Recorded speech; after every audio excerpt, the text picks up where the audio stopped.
About a mile down the road, once called Coble Hill, sits the Coble Dairy Farm. It was homesteaded in 1872 by Christopher Coble and his wife Lucy.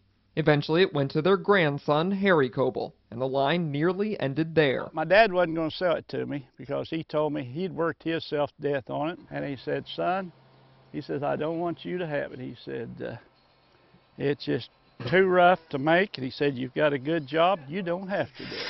Harry's son, Bob Coble, wouldn't be deterred. He said, don't do it. And I said, well, I want it.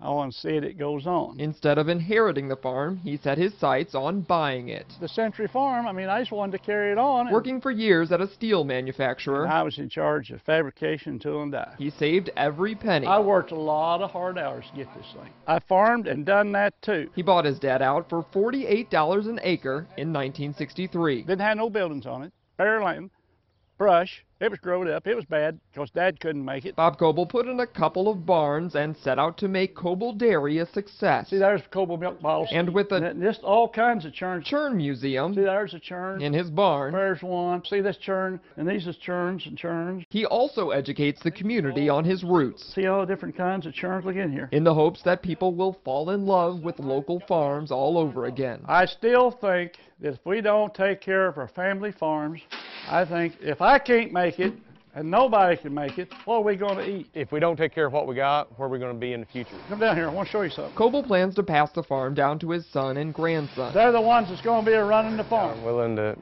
do what I got to do to keep the farm going.